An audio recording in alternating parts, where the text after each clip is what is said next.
backed by the government financing of critical programs guided by the visionary leadership within the force and the Ministry of National Security.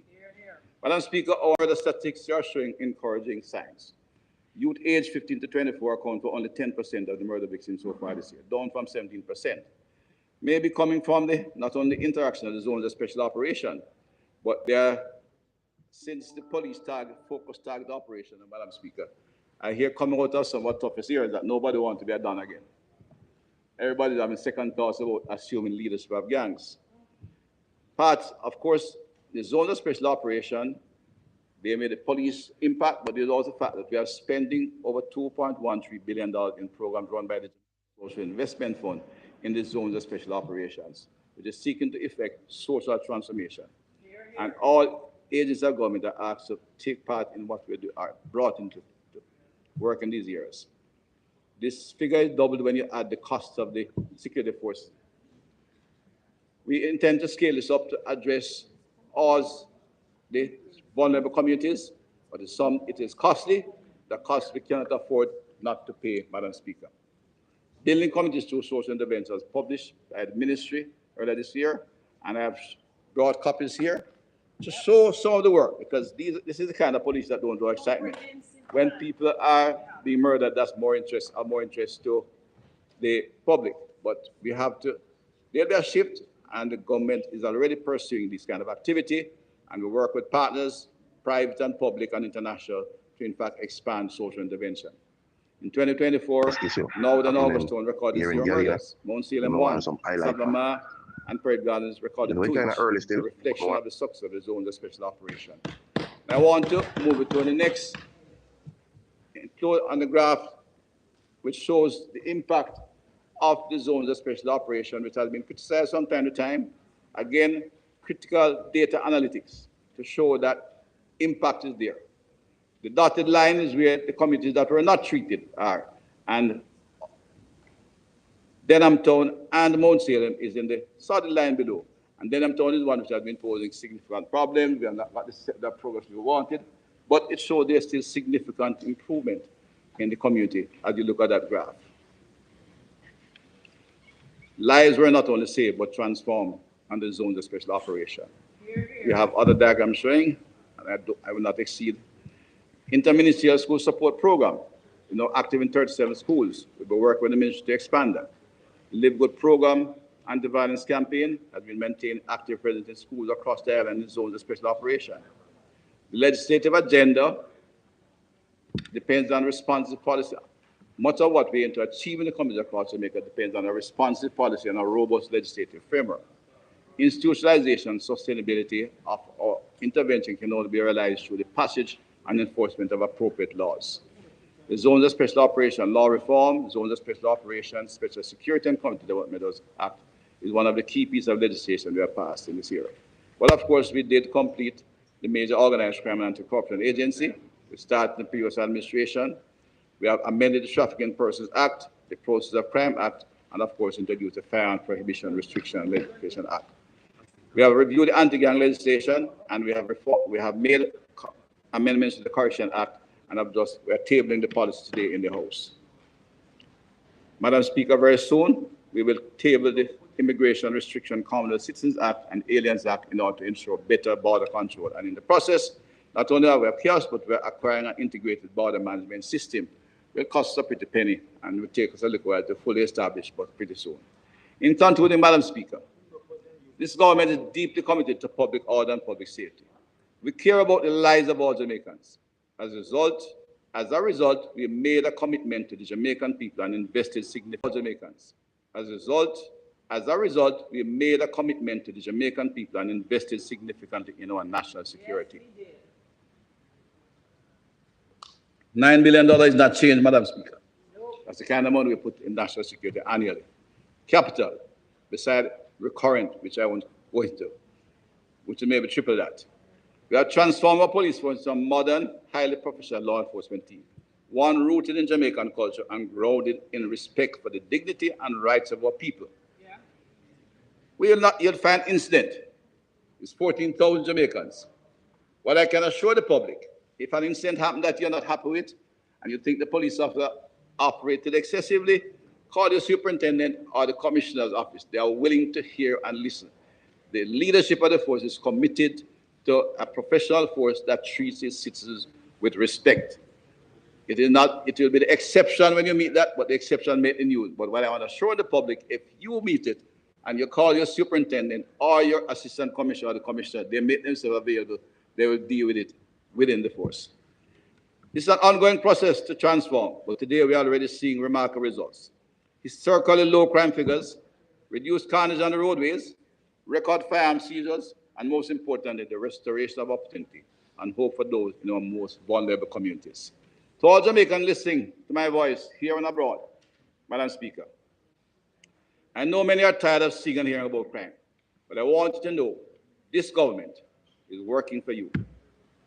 So choose the government that cares, the government that listens, the government that delivers, the government that invests where it matters.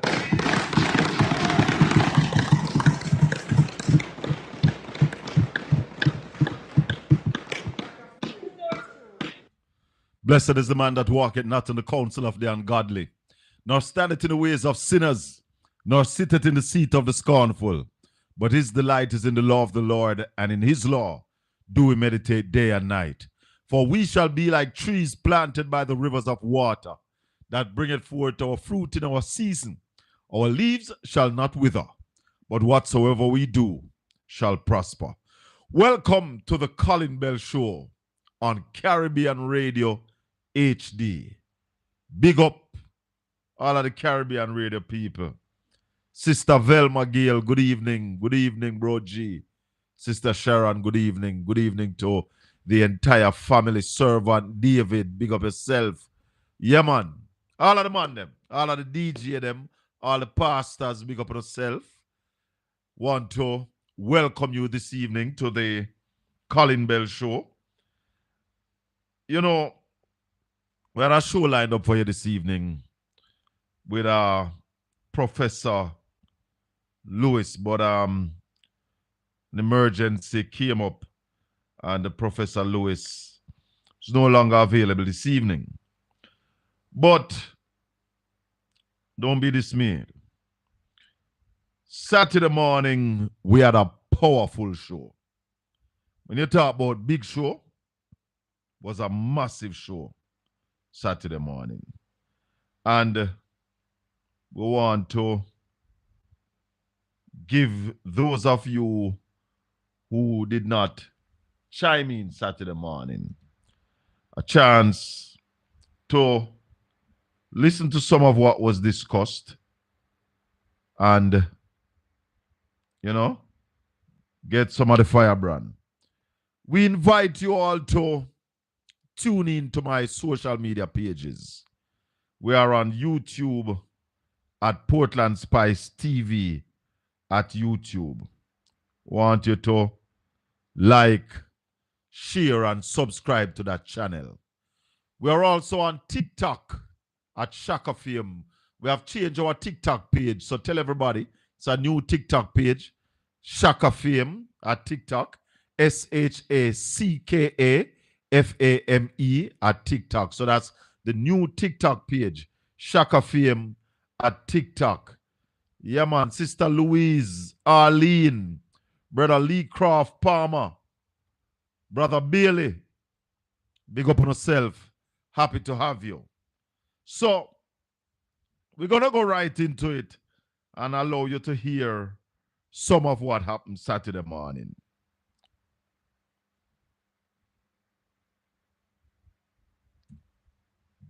All right, so we're not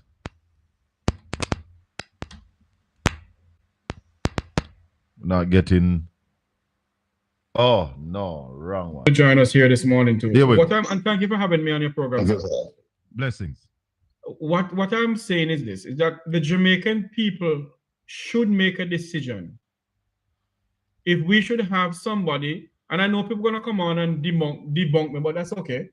If we should have somebody who his statutory declaration cannot be certified, leading a nation, or he's still on the ballot.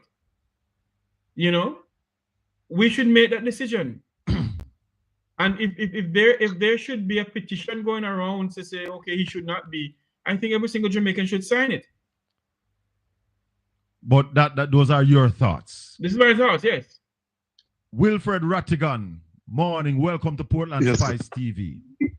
Prime Minister Andrew Holness, for the last 3 years, the statutory filing has not been certified. He's under investigation for illicit enrichment. Do you think that he should be on the ballot in the next general election? Yeah. Personally, from an ethical standpoint, I don't think he should be, but that's left up to the people of Jamaica. But you know, I'm not surprised by the actions of this Prime Minister, because if you recall, Shaka, this man was supposed to sign off on the Nolan principles of good governance, and after he received the training, he asked for the training from the Integrity Commission. Yes. Received the training. Not just him, but his cabinet received it. And the opposition did receive it as well. To the best of my knowledge, all the opposition members who received that training signed off on it. All the Prime MPs Minister, and the senators. Yes. But for the government, on the government side, and I don't mean to be partisan, I just mean to be factual.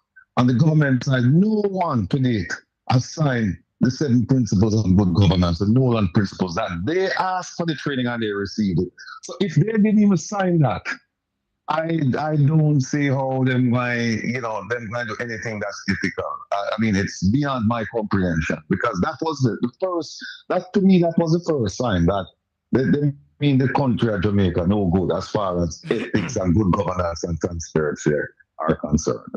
But again, my personal view is that he should just step aside for the good of the country. And then also, it's not only for the good of the country, Shaka, but think about it. When he meets up with his counterparts, what do you think? Hello, good evening. Oh, what Mr. Carter? I'm saying, because they all know about this, Shaka. They all know about this. Mm-hmm. So, explain something for me, Rattigan. Prime Minister, President, leader of the country. What does that mean for somebody to be leading a country? And I'm going to pose the same question to you, Jeffrey. Let Ratty go first. Yeah, when you're leading the country, you are head cook and bottle washer. You are shepherd this country into what he has referred to as prosperity. You're responsible for everything that happens in the country. You cannot defer, because remember now, you sit at the top of the heap, except for the Governor General and the King. But you sit at the top of the hill. You're responsible for everything that goes on in Jamaica. You're responsible for the Jamaican people. And, this man is not a leader in Shaka, because I go back to the 2016 manifesto, which I put on my program today. I did it last week. In the manifesto, you know what? How we address the Jamaican people? He said, dear friends and colleagues. As a leader, that's not how we address the people. That's not how you address the people. That was a clear and convincing clue to me that this man has no idea what he's doing. And so when you lead, you're supposed to lead by example. And if you cannot open up your books and say, Jamaican people, and by extension the world, including the diaspora, I have nothing to hide. Here is my financial life. It's an open book. Mm-hmm. Integrity Commission, have at it, do whatever you want to do with it. When you cannot do that, Shaka, that is a resounding message to the people of Jamaica that you're not worthy of leading. Because if you cannot lead by example, then you should not be leading at all. That's simple. So you are saying that being the Prime Minister, the President, or the leader of the country, in simple terms, you should be leading by example. Yes. And also, one more thing before my colleague, Jeffrey Colin. Remember now, Shaka, it was in 2017 that the same Prime Minister shepherded the Integrity Commission Act, and brought that institution into existence in 2018. And if you look at all the speeches he's made every year for the December 9th, every year for the Anti-Corruption Day, and you see how he describes the Integrity Commission in glowing terms. And the 1 year he did not describe the Integrity Commission in glowing terms was this past December. And it was because It was this past December. The question we're asking is should the Prime Minister of Jamaica, Andrew Holness, be on the ballot going into the next election? And we're going to be taking your calls this evening on that as well. 804-7072-305 654-7944. Caribbean Radio, we're live. Statutory declaration involving including the 20 bank books. That's when it start them. So I mean, this man here, as far as I'm concerned, he hasn't displayed the necessary and the requisite leadership skills to lead the country of Jamaica, and hence he should just step aside for the sake of the country and for the international perception of Jamaica. All right, let me go to Jeffrey. Jeffrey, just before, let me have Senator Morgan. Senator Morgan, good morning. Morning, Colin. Welcome to the show. To your listeners and viewers, and I am absolutely delighted that unknown to me, though I have entered the studio, unknown to me, the voice I detected just now is that of one Wilfred Rattigan, whose foremost claim to fame is that he served as an investigator with the United States'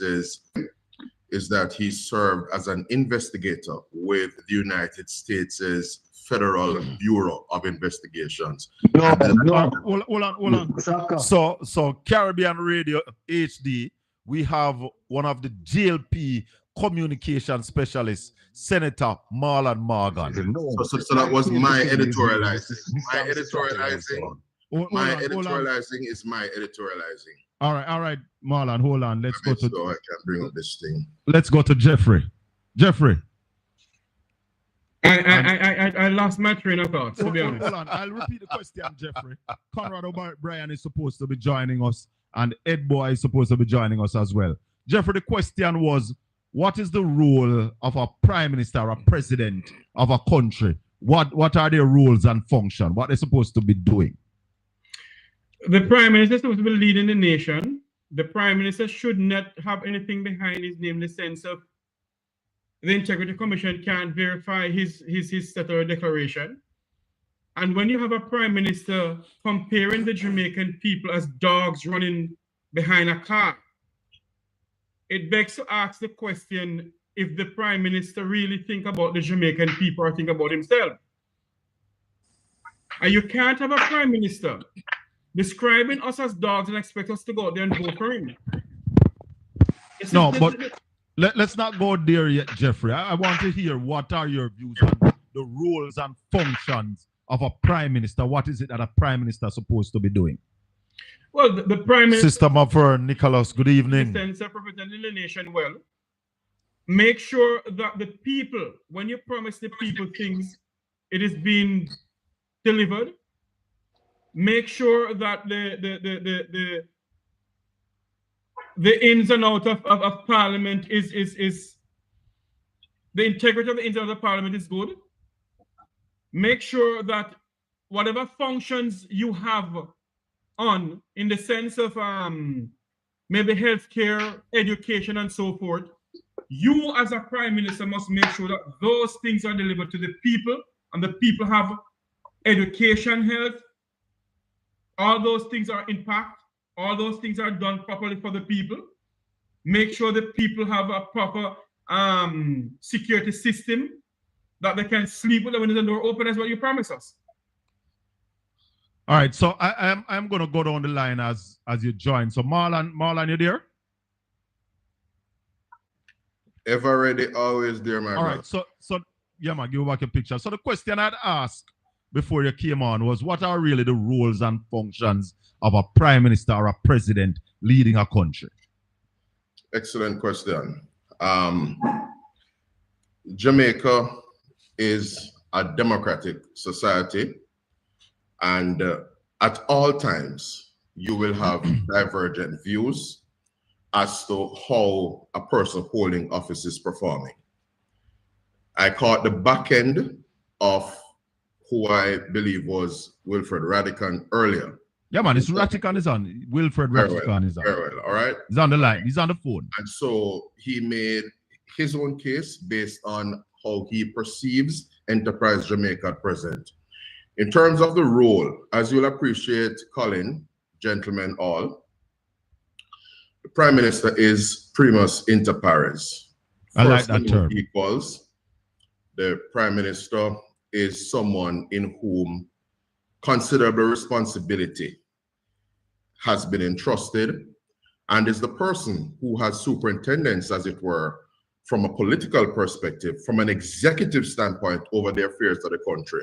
So you're thinking of the safety and security of the citizens, yes, education, healthcare, infrastructure, you name it. So the role of the Prime Minister in Jamaican society, as is the case in many democracies around the world, is to essentially provide strong leadership, to send signals to the country in terms of stewardship of our nation's resources, and to positively impact the lives of people.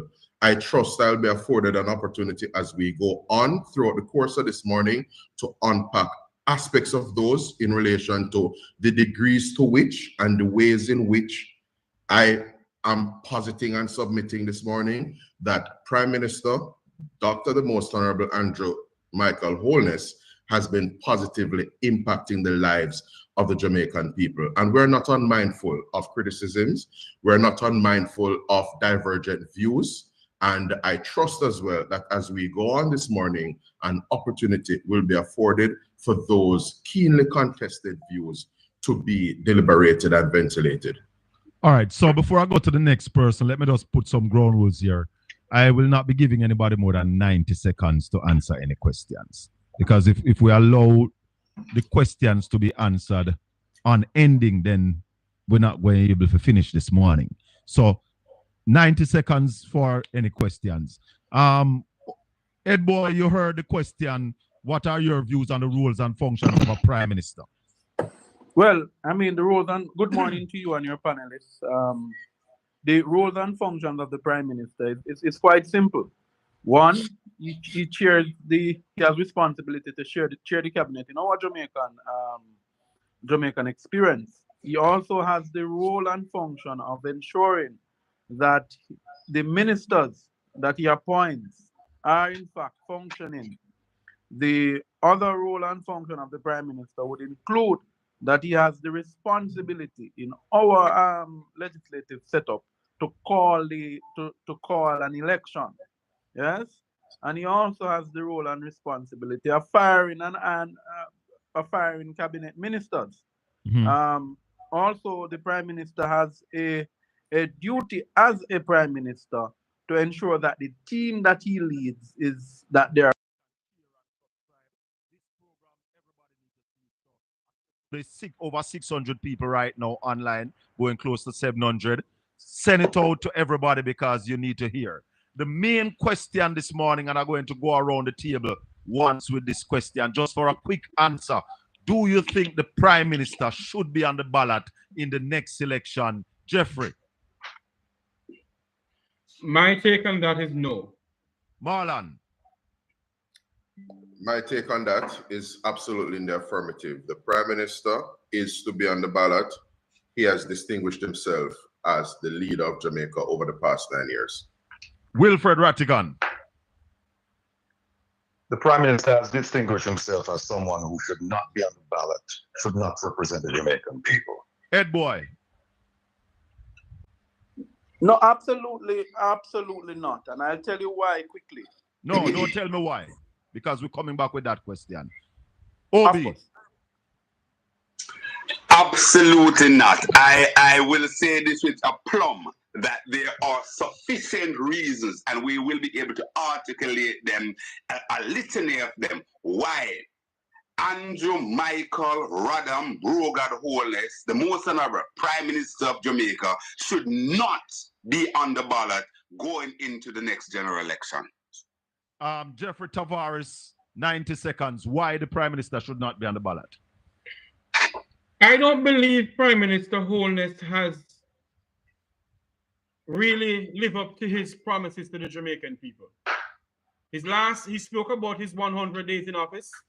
He spoke about term limits that has not been implemented. He spoke about, make sure that the Jamaican people have a better way of living in the sense of live with the windows and doors open. That has not happened. Yet they're saying crime is down. We don't see where crime is down. I don't believe the crime statistics that is happening from the JCF. I don't believe that. Some people may. The teachers are leaving our education institution, left, right, and center. So is our nurses. I don't believe the Prime Minister should be on the ballot because based on he presided over a health sector. He gave Christopher Tufton the Minister of Health. And when it comes on to the health sector, Cornwall General Hospital is still, to me, it's cost overrun. They show something a couple of days ago with my good friend from Montego Bay, the mayor, who is saying that, oh, the hospital is up and going to open soon, and they open this administration wing of the hospital. That's damn nonsense. And I can go on and on and on. I do not believe this Prime Minister should be on the ballot. I don't believe he should. All right, Jeffrey. Thank you very much. What I'll say to you, Jeffrey, that's the question, and we're just going for this question and the reasons, and then we come full steam to your calls from being on a ballot. Yes, there have been failures, but prime ministers and leaders have failed over the years and still be on the ballot. Marlon Morgan, you said that the prime minister deserves to be on the ballot. 90 seconds, why? No, in political discourse, we're entitled to our own opinions. We're not, however, entitled to our own facts. As far as I'm concerned, and this is a bit of opinion, Jamaica's economy is in a much better place relative to where the prime minister and the administration he leads inherited it.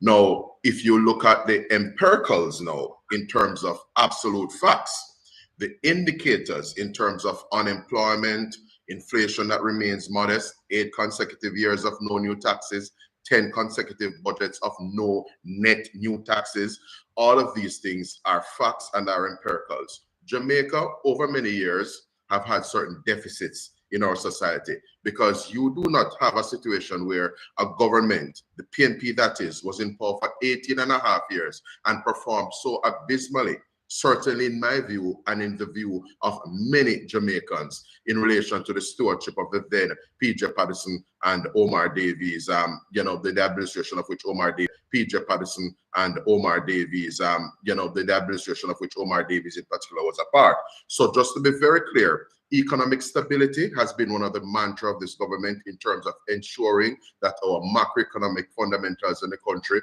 are appropriately aligned and are well attended to, because we know that having people in jobs is critical to how they fare in relation to their own pockets and their own well-being at the level of their household. Separate and apart from that, one of the key points to understand this morning, gentlemen, is that the key issues confronting Jamaican society are being attended to.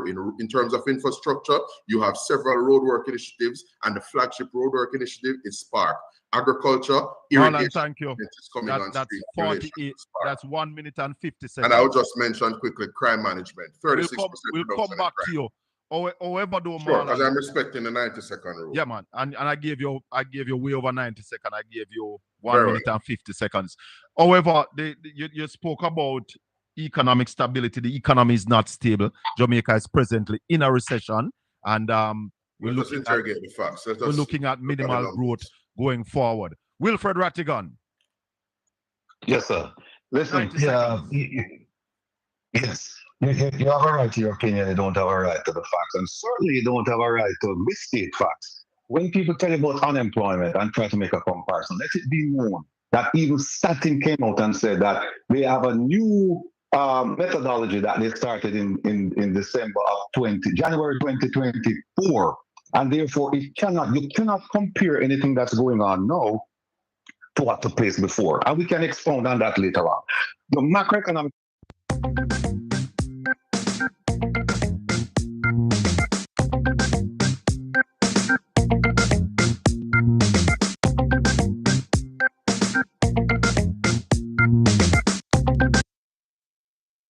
So we pause that, and we're not able to take the call because We're doing that on that. Let's just finish this answer, and then we'll be able to take all your calls. But here's what I need to ask people. Ask them one simple question. Is your life better now than it was 9 years ago? Have you moved from the poor class to the middle class as promised? Are you experiencing prosperity versus poverty? And when people tell you that, well, the PNP had it 18 years ago, my response to them is that, look, that argument is of no moment because the electors, they rejected the PNP in 2016 and they rejected the PNP in 2020 based on the fact that the JP government says we can fix this problem. It has been made a problem and we're going to take care of it. So it starts from 2016, not going back 18 years. Now, regarding why I think the Prime Minister should be, 3 quick things. The Prime Minister must be above and beyond reproach. Must be seen where there is no appearance of impropriety. When you don't sign the Nolan principles of government after you brought the Integrity Commission into being, and when you have Western investigation, the Statutory Declaration investigation, and the Wycliffe Close investigation, there is an appearance of impropriety. Morning, good evening, welcome to Caribbean Radio. Good evening, Sir Colin. Blessings, man. You have 2 good shows. You have a show Saturday we bring on Marlon. And you come on again today bring on Marlon and say, a man like you, I'm so disappointed. You want me to disappointed. Hold on, man, but you're not listening. Hold on. I'm not bringing on Marlon today. This is a rebroadcast. No. What I'm trying to say to you, when you hear Marlon talk these sophistry, you need to educate the people with them when Marlon tell you these lies. When Marlon tell us the economy, tell Marlon say in the 12th sector, 11 negative growth. Unemployment grow by 12.4% compared to when 2016. Underemployment has risen. And tell them about the unemployment in terms of why you don't put out these facts instead of make Marlon attack these little sophisticated to the people them and make them make believe story. And you have all these facts I talked of Ralston. When I tell about economy, the agriculture, where in the Elvins you have where JLP is going good stewardship, when you have 2 negative quarters of negative growth. Where what you should have even asked him on Saturday was this, I was so displeased because when him said cheap, okay, in 2016, what you should have asked him is the Prime Minister have credibility to stand to run on the ballot, because in 2016 him said he's going to put in impeachment law that people are unquestionable character. Don't try to trick or blindside the people. Does the Prime Minister have unquestionable character? You see, we're leaving those questions for you because what we are going to do today, I just playing the respond to the reasons why people believe. Hold on, man. Listen to what I say. Not everybody catch the program Saturday, and we didn't get to take a lot of calls. This evening we are going to take all your calls because all I'm playing is Ratty, and we have some questions that were asked that we want people to chime in on. So what we are gonna do now, as we take your call, because we are opening the phone lines and we are saying to people, do you think the Prime Minister should be on the ballot? And it can't be. Hold on. You see, the Prime Minister being on the ballot, whether or not, is not about if he made a promise that he kept or didn't keep, because every Prime Minister would have done that in the past. Yeah. The reason why we are asking this question is because of the legal issues that the Prime Minister finds himself in, where the Prime Minister's statutory deductions and his filing cannot be certified by the Integrity Commission. Okay. So it's based on those issues. Let me put it this way for you then. There's no legality for him not to be on the ballot. There's no legality to tell him say he can't be on the ballot. In the Constitution doesn't say he can't be on the ballot. Right? What we are talking is from a moral compass. Right. So that's why we're asking the people. So legally, there's nothing legally that him cannot be on the ballot. What I have a problem with, why I have a problem with it, and these are the things that what about morally? Morally, you think he should be on the ballot? Who? Morally. From a moral standpoint. And from an ethical standpoint. From an integrity standpoint. Because, put it this way, he has bring the office in dispute. You know, in sporting circle, in sporting jargons, when somebody does something and it is being investigated, them ask those persons to step aside because he has bring this office into dispute. Exactly. That is what he has done.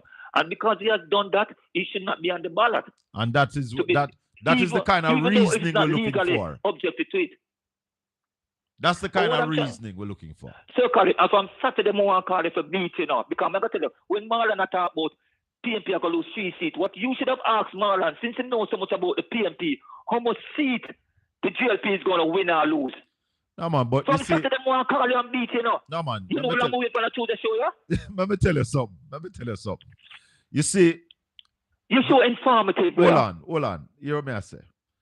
If you realize Marlon Morgan is the first person who come on this program as a known GLP surrogate.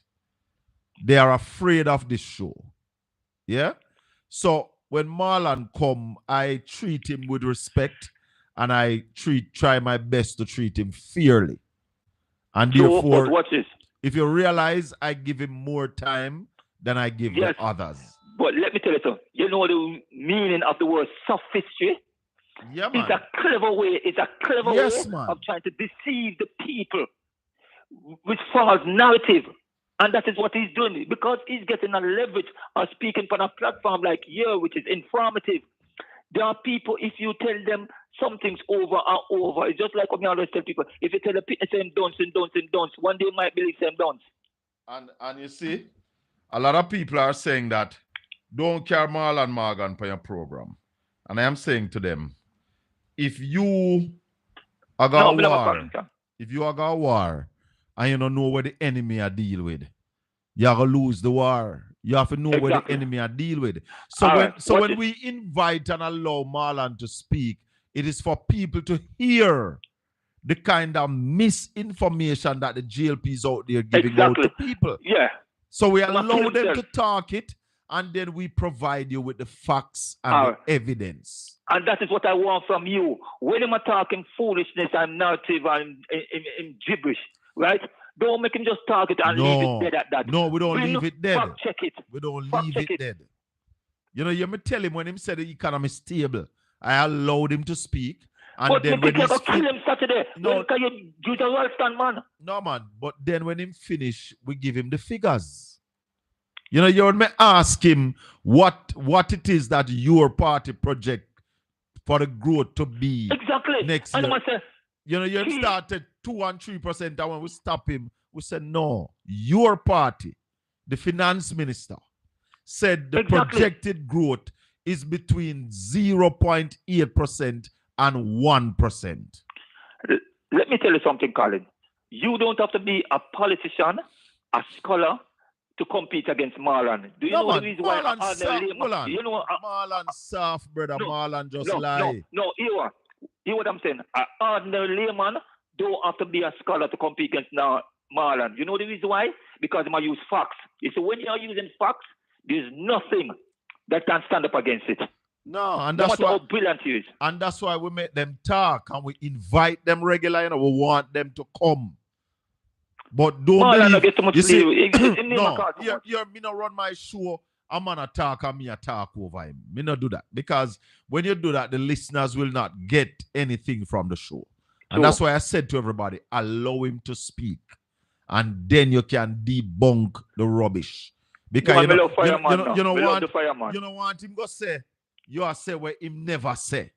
So that's why we want to hear him clearly, and that's why we allow him to speak. And that's why he's comfortable coming here, because we allow him to speak.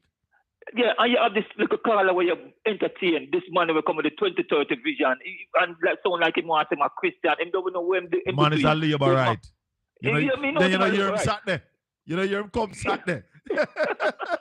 Hey, you know your man come sat there. I love Canada, Brian. Yeah, man, the fireman. That. Yes, man. Look here, I'm going to tell you better. You see me at work right now, overseas. If you look on the number, I'm trying to reach home early for take your show up on a Saturday morning. Blessings. Yes. You hear me, sir? Yes. You know, from Saturday, my blood a boil. For call you. Is it tomorrow? Is it tomorrow? Is either Peter Bunting or Ralston and we're going to have tomorrow. So don't miss the show Because, tomorrow. okay, look on this now, the JFJ, even the JFJ, what they must say is that they must pit the people against the JFJ. It is wrong. It is so wrong that what they are doing. They must split the country. You know what? It reminds me of Malawi vote. It's like the election can be called off because of this can happen. It's like it's like they must set something in motion to get that outcome. We have to be careful, people. We have to be careful. People like you have to stand up. Thanks again for your time, my brother. Blessings, man. One love. Go and come get the other side, brother. Yes, man. Respect. So, my people, it was about, and it is still about, do you think the Prime Minister, morally, ethically, should be on the ballot with all that the Integrity Commission has laid down on the Prime Minister? And the Prime Minister has taken it to court. One of the things that came up in the program on Saturday morning as well, thank you for liking up the show, yeah, man. One of the things that came up Saturday morning was that based on the fact that the Prime Minister has taken the Integrity Commission to court, Ed Boy, I think, was the one who deposited that the Integrity Commission cannot now release any more report on the other 7 that is under investigation for illicit enrichment. That is something that I am going to dig into to find out if that is really so. Because Ed Boy said it's a chess game the Prime Minister played when he went to court. And the court is saying it's about October or November that they will be bringing. You see, we have to be sure, DJ Shane, that we know what we are talking about, because they will trick you. Don't make them fool you. Welcome to Caribbean Radio HD. Good evening. Evening, Colin. Marshy. Yeah, man, the there. No, Bless you. me the last call a while ago tell you about the fireman. Yes. Respect to the fireman. Yes, man. Brian. Yes, man. And to them, me tell him something when just asked Marlon Margaret. And you too can ask him. For me, I carry the argument elsewhere too. Yeah, what's like that? How them have set up the police, or the people against the police, or whichever way them are do it. The police supposed to get some overtime money. Right?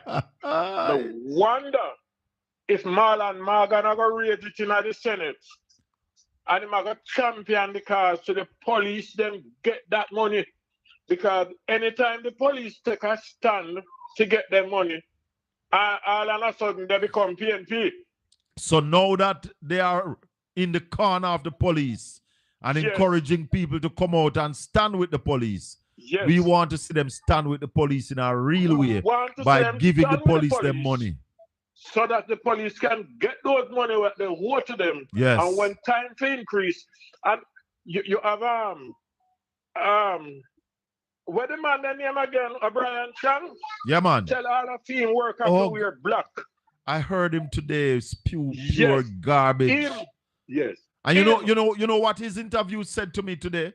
Because I said I would have cut it and let my listeners and viewers hear it. But maybe I'll let them hear it tomorrow. But what it says to me is that, okay, the Prime Minister never crashed the economy. So all of the bad things them where the Integrity Commission say do, we must overlook them. Police doing a good job in bringing down crime, but the concern that we have about extrajudicial killing, we must leave that alone. That's what these guys are saying. Tell Jamaican people, what a worthless wretch. I don't want to bring racism in this thing. So make I catch it right there, sir. But maybe him not have no young picnic, not have no young son. Then now look at the Chinese people them out the road. The police now box them up and kick them up. Then now box and kick the police now box them up and kick them up. Then now box and kick up O'Brien Chang picking them. And you know, when you talk, them have this thing where them try to spin and say that you are against the police. That's what I'm talking about. I am not against the police. I am for the police. I stand with the police. The police out there doing dangerous work when millions are going to do. What you talking about, man? The police have you out there sight gunshots and show you how them disrespect the police. To the government disrespect the police, you know, because the government take up a man from nationwide where were JLP activists and carry him in the police force as district constable and he becomes senior superintendent of police. Oh, And yes. police Oh, yes. a tight gunshot at a bad man. Then take Dennis Brooks carrying got on senior superintendent. No to salute. You ever make a arrest yet? Eh? You ever make a arrest? What do not? He's just a JLP activist, and that's how they politicize the police force. And the police, them say, look on there something there. Look how hard some policemen out there work. For years. A sight gunshot at them. Because bad man out there, you know. We not tell no lie. We know say bad man out there. Of course. So we're not against police. We are for the police. But all we want them to do is do them work professionally. Some of what we see them are doing no right. And police, the police force, know that too. And the commissioner in full agreement. You right? see, Marshy, Because, let me say this to you, Marshy. I don't know what happened out there when the police them go out there. We don't know. Because people are devious. And we have good and bad apples in everything. Yes. My call, and I heard Senior Superintendent Stephanie Lindsay today talking about you can't have camera and you have the backup for it and all of that. Is many years now. How many years now we've been hearing about body camera? And you are telling me that the government went out and buy body camera and never buy the software to deal with it, to save the recording? And that is what they are telling us? That the government bought some body cameras and never buy no hard drive to keep the data? That's what I tell you. Me not gonna blame Stephanie Lindsay for this. Me understand our position, but me not put nothing past the JLP. Then we do it. You know, so whoever really lead with. Eh? But you remember Dr. Chang's excuse why the police not wearing body camera and him say it don't make no sense? Exactly. I want to ask a question though. I want to ask a question. Is there a squad out there working called the Wipeout Squad? Well, if I ask the question, they're too easy to answer. The answer for that is yes. Is there a squad called Operation Wipeout? Yes, man. Oh, you know that? Me think you don't call them Meet Jamaica Squad. They can't go around it. They can't go around it. It's there. I don't know. I am just asking if there is such a squad. It's there. It's there. And the government is setting up the people against the police and the police against the people because the police right now, the government are use the police. They might use them to become an enemy to the people of this country. They are crime producer. That's how the government using the police. Because when you use the police that way, you know, people are going to look at the police as their enemy and them are going to hate them. That's what the government is doing, and the police better wake up. Let me go back to this. When the police get them money, we're going to fight for them now. Because the chairman, the federation chairman, she said that JSJ is a terrorist group. You see where the one of them reach? Well, JFJ never normally fight for them still, so, you know. No, but hold the line for me, Marsh. It's not the duty of JFJ, right? Hold the line for me. The duty of JFJ have to do what them do right now, you know. Hold the line for me. They are the watchdog, yes. 305-654-7944, Caribbean Radio HD. Good evening. Yes, good evening. I was asking my daughter to send Brother Gary some money for Michael Sterling, but my daughter said the line too busy. So I have to tell her to call back again. All right. All right. Thanks so much. As soon as I get call a right chance. now. Yeah, man. All right. All right. Thanks. Bye-bye. Somebody in the chat room over Caribbean Radio. Put the number for the Zelle where them can send the money for the teleton, because I'm still here, some at the back of the line, you know. Me still here say me do very well last week, but because I was so far behind, I am still at the back of the line. So those of you who can donate to the Teleton on Caribbean Radio, please go ahead and donate on behalf of the Colin Bell Show. Hey, Christopher Campbell, big up yourself, my brother. Big up yourself, and thank you very much. Big up, big up, big up. Marsh. Yeah, Marshy. Yeah, man. So, in part, in Colin, you Yeah. see, the question again, I want you to ask Marlon, because him listen to everybody, because him not going to even listen to Senate today, because I have to walk around and listen. I'm Will job. he go to the Senate, bring a private member motion that he can fight for the police to get their overtime money? Yeah. Will he go? And Well, when the police say them need an increase, those support that they have today, will they have those same people come out and supporting them? So they got a lot of people out there in black today? In blue? Sorry, in blue. Yeah, man, them, you know, we don't know the trick. We know politics already because they're Aryan. The Aryan return Labour right to come. So some Labour right come there to the wear blue and a cuss off the police. But we tell the police murder one of them people. All you right. hear a different song to sing. All right, Marshy. Good, but good. we want to let those people go and come out when the police decide to we want with money. Will we hear those voices come out like O'Brien Chang? We are going to hear him. We are going to hear Marlon Morgan.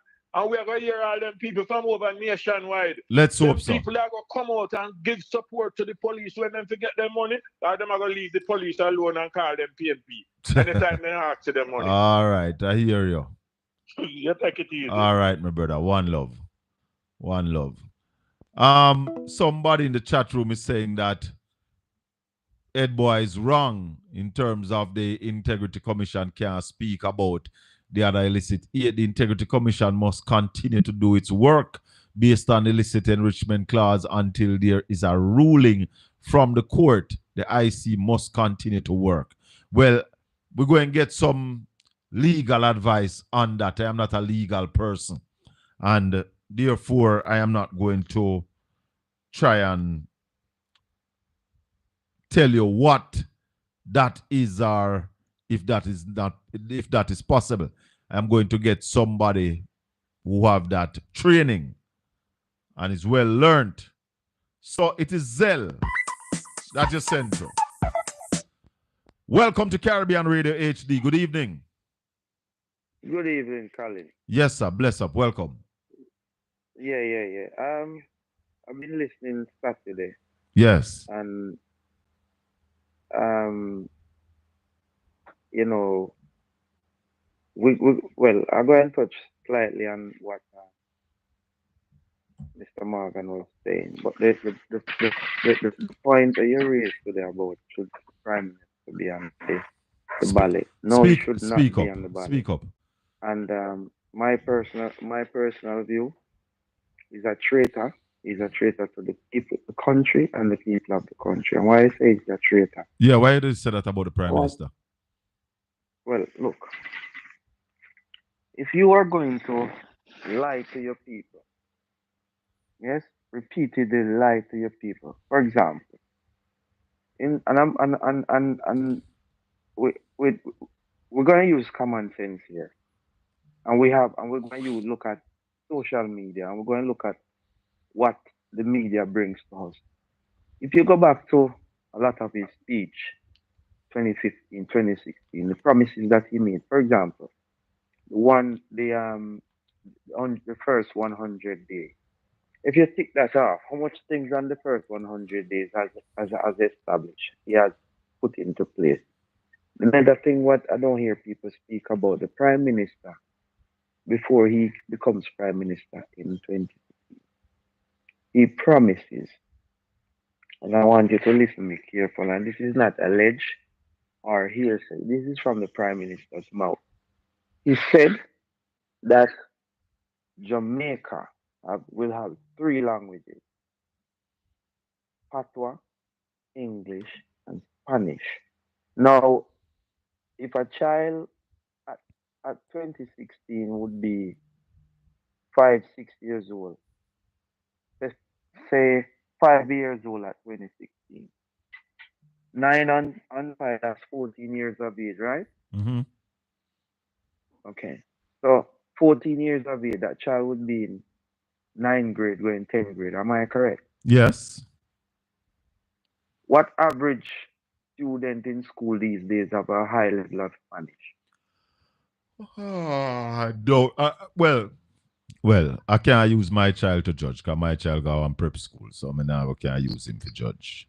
No, well, I'm just saying, just repeating what he said, and I'm just calculating something because he said that because of where we are in the Caribbean, in the Americas, we're at a central point, and it would be best for us to do business with our next Yes, counterpart, yes, especially the and speaking Spanish speaking. speaking an additional language is really good. It's really a good thing. Well, yes, and personally, all right. Let me say this to you. I grew up in the Prime Minister's constituency, and that is where I would live. You understand that? Yeah, I knew this man since he was 19 because we are the same age. Yes, that's why you know I him was because happy you're not the for same him. age. Pardon? That's why you know him because you guys are the same age. No. Because he came. Remember, when he was on the Prime Minister at the Prime Mr. Siaga wing at the time. Yeah. So they used to traverse these So that's where areas you to know him come around. from, not because you're the That's same where I know him. age. No, that's what I'm saying. That's where I know him. But then, when he came in the first time, we were happy because a younger person, and then not understanding the basic of the politics that we're carrying on. Remember, we grew up in the 70s. So in the 70s, it was Michael Manley and and a lot of people, especially the Prime Minister. And why I say he's a traitor, I'm not changing from the subject. When a man like Michael Manley, who make it possible for his mother and other mothers could be able to benefit in a financial way. And when you come and you spread rumors and you tell lies and try to spill misinformation, you're a traitor, you're a liar, you're a traitor. You see what I mean? You sell out. So what I'm saying to now, well, back to what I was saying now. When they say that Jamaica are at a place in the Americas, and we are at a strategic point, which we are, he said that it would be good for us when he becomes prime minister. It would be good for us to be trading with the other country, and for us to trade with especially the Spanish countries.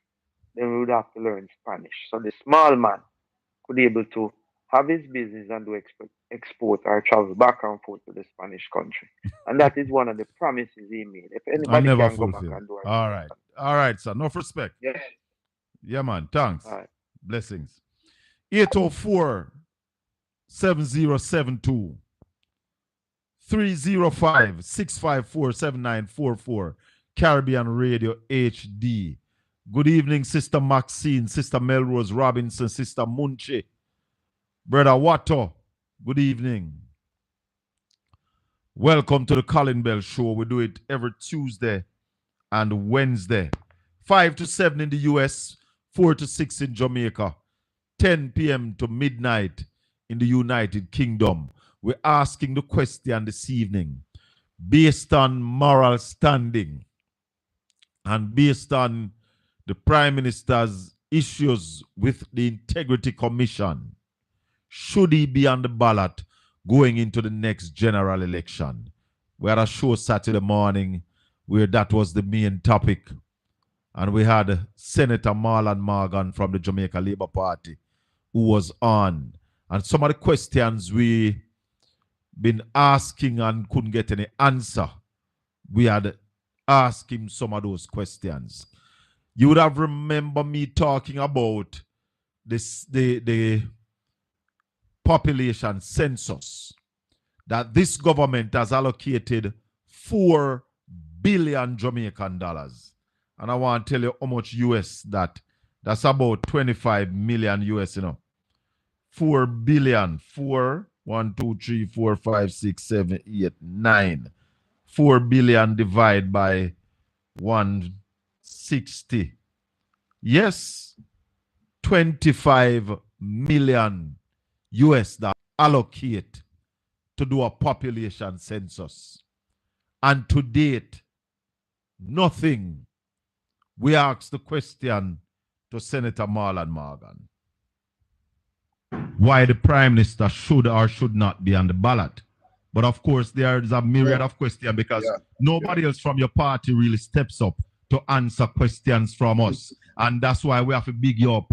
And that's why we also called for you to be a senator. And we want to congratulate you for your position. And I have he a needs to question come on for you. African program Hold on. too. I have a question for you, Marlon. Isn't my time? Is my time now? Hold on, Obi. Your time done, man. Your time will come. Hold on, Marlon.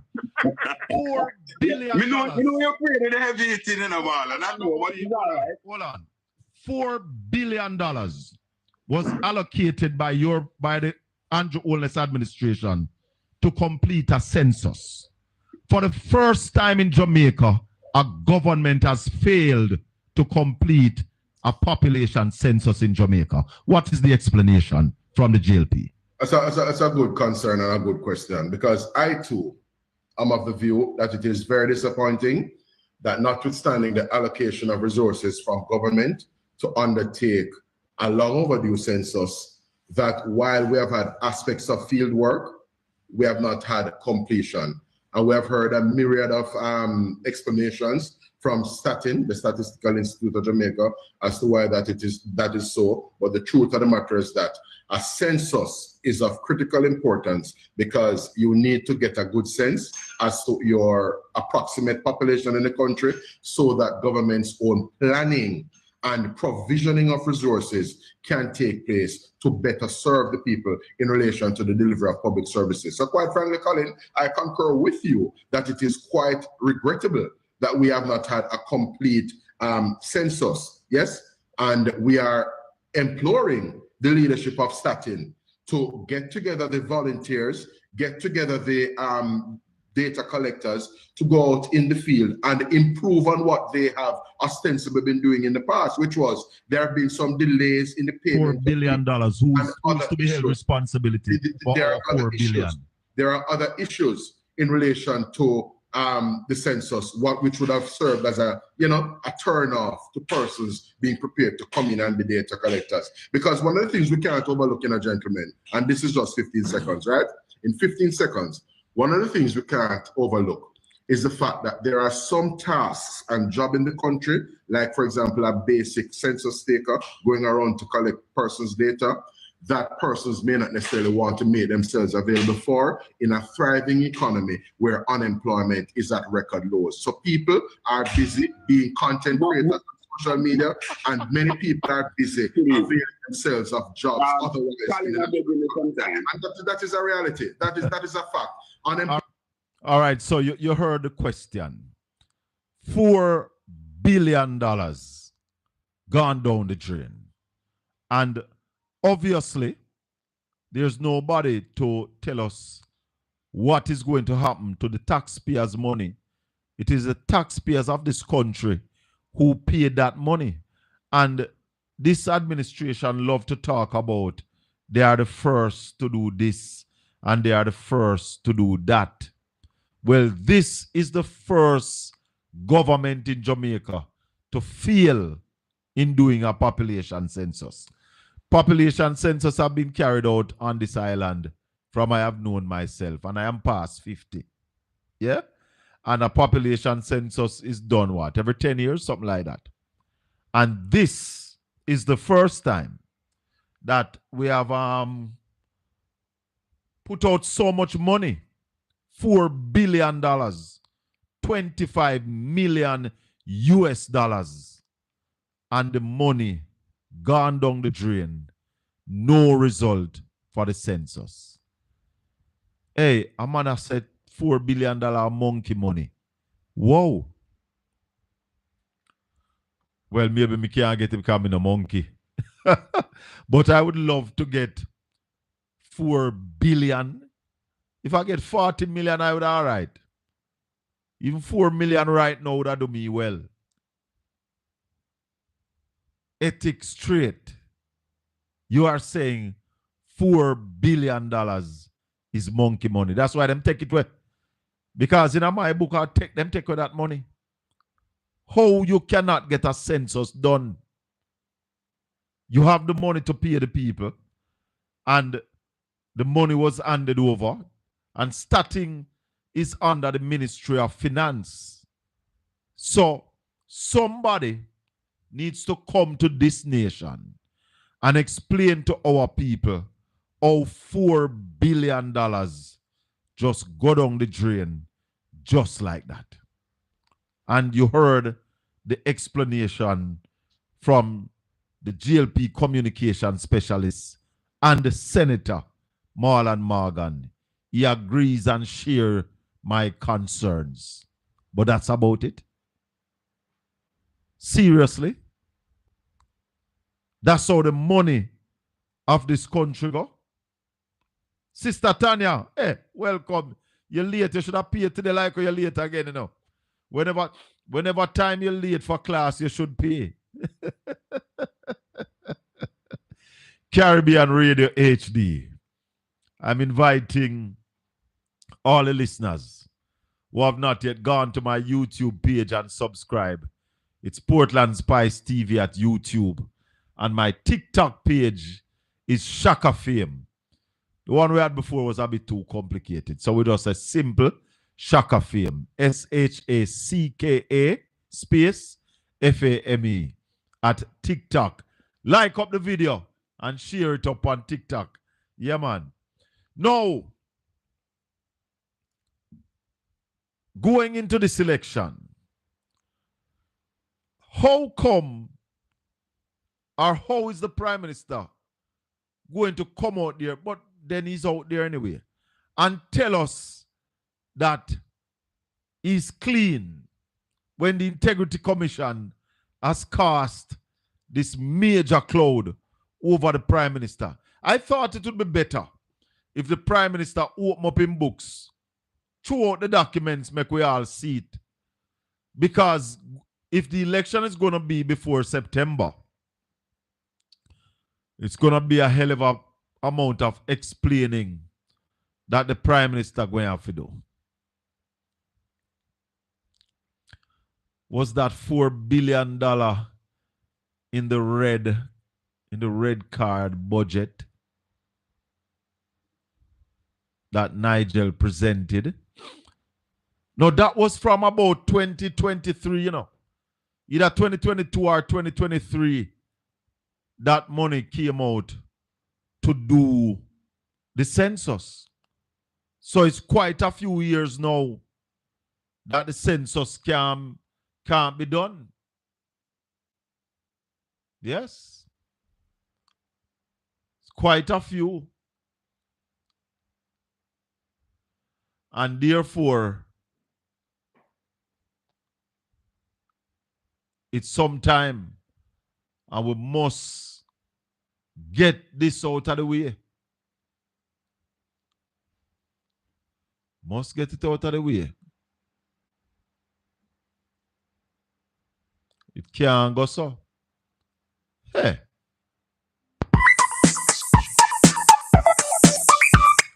Eight 804-7072. Good evening. Good evening, Colin. Welcome to the show. Yeah, man. A researcher. Yeah, man. A long time in a year, your brother. Yeah, me there. They are listening and learn, you understand? Blessings. All right, so to your question, me listen to the whole interview Saturday with Marlon Morgan, right? Yeah, man. A matter of fact, me just call it a silent listener, just lay low, and if you don't listen, you can't learn, listen. right? Yes. So, all right. What may I say where Andrew Holiness is concerned, right? Yeah. I look at it to say, him not care about Jamaicans. You don't think so? Why? Because if him did care about Jamaicans and Jamaica, he would have said to himself, say, you know what, may I take myself out of this election and make somebody else represent the GLP, Why in you my think, opinion. so why you think him should have do that then? Okay, all right. First of all, I'm statutory decoration for 4 years. Not even 1, 2. You could have said 1 or 2. But for 4 years. So if you're going to look on it now, since him win back in 2020 or 2021, right? Mm-hmm. None of him statutory decoration no declare, right? Yeah. For the 4 years. Probably 4 years, right? Also, all right. The girl now will say she find enough evidence on him to charge him, right? Yeah. It's Prince Kamika. All right. Yes. When me feel say, right? Even if she decides that she go present it, the backlash where she go get, right? Mm-hmm. She decides say she make the statement, but she not present it because the backlash where she go get. Furthermore, if you study the court system where Andrew Wallen's administration is concerned, right? Uh-huh. It's like say them can do no wrong. Well, them not admit to no wrongs. Them not So if them so if them can do no wrongs, which court you think, as I said, you said that mean, in my opinion, there's a whole heap of things that go on with the justice system of Jamaica where you have to look at it to say it's like a two criminalized organization system, because you have one set up for the criminal and one set up for the people them who have the money, including aka the politician them, right? Mm-hmm. And as them you hear the saying multiple amount of time, no matter what politician do, nobody now try the man politician no go to jail. Well. You have a point, brother. You have a point. So what do we do? Where do we go from here? Well, okay. Until when the people of Jamaica stand up and say enough is enough, right? Mm-hmm. Evil prevail when good men do nothing, right? True. So if good men not do nothing, evil will continue to prevail. Exactly.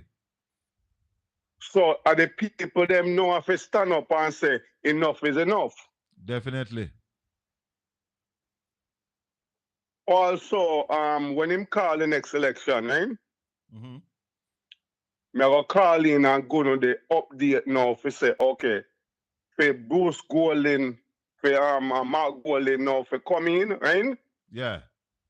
The things them wanna Africa do now for Mark Golden get in. So why you don't want to tell them for now? No, when him call the election, me tell him.